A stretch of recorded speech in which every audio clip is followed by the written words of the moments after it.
Энэ удаа 2026 оны дэлхийн аварга шалгаруулах тэмцээний H хэсгийг онцолж байна.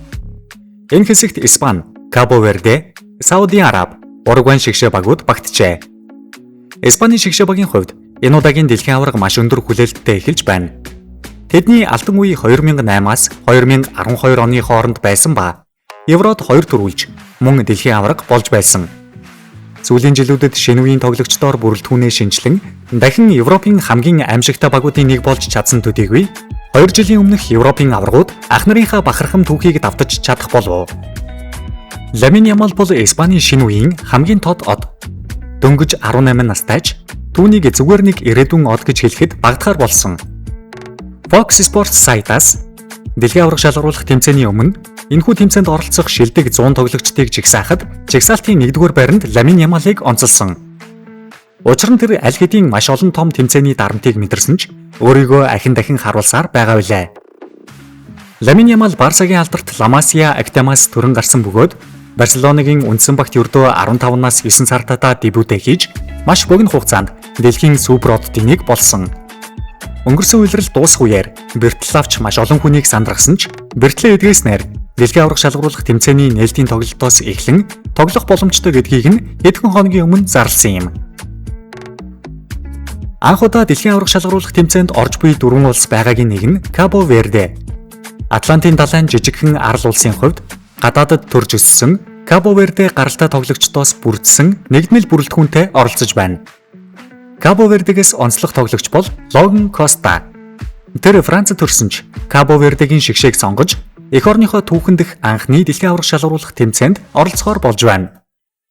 Түүний тоглолтын онцлог нь биеийн хүч, өндөр нуруу, агаарт тоглох чадвар, тайван бөмбөг гаргалт юм.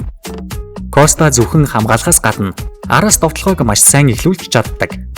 Түүнийг онцолж буй шалтгаан нь Кабо Вердегийн 26 хүний бүрэлдэхүүн дотор Европын топ 5 лигт тоглож буй цорын ганц тоглогч нь бөгөөд Францаас карьераа эхлүүлсэн тэрээр одоо Испани Вильяреалд тоглож байна.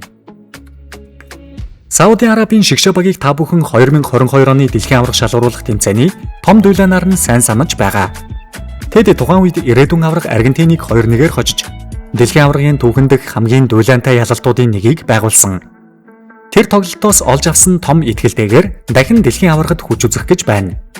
Анх 1994 онд дэлхийн аварга шалгаруулах тэмцээнд оролцсон шууд шүгэн 16-д шалгарч байсан тэдний хамгийн том амжилт юм. Сауди Арабын шигшээ багаас онцлог тоглогч бол Салим Ал-Давсари. Нутгийнхаа Ал-Хилал клубт олон жил тоглож буй бөгөөд Сауди Арабт сүүлийн жилүүдэд олноор ирэх болсон супер одуудтай энэ зэрэгцгүүд тоглолтыг үзүүлж байна. Аргентины эсрэг хожлын гол оруулснаар Сауди Арабын хамгийн том бахархал болсон юм. Уругвай шигшээ баг бол дэлхийн аваргын түүхтэй салшгүй холбоотой нэр.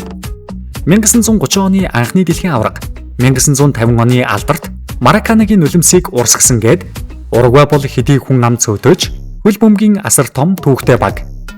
Энэ удаа Уругвайг Марсело Биелса удирдах байна. Биелсагийн багууд ихэвчлэн өндөр прессинг, эрч хүчтэй тоглолтоор ялгардаг. Уругвай шигшээ багаас онцлог тоглогч бол Федерико Вальверде. Реал Мадридын хагас хамгаалагч тэрээр өнөө цагийн хамгийн жигд ур чадвартай төвийн тоглогчдын нэгт тооцогддог.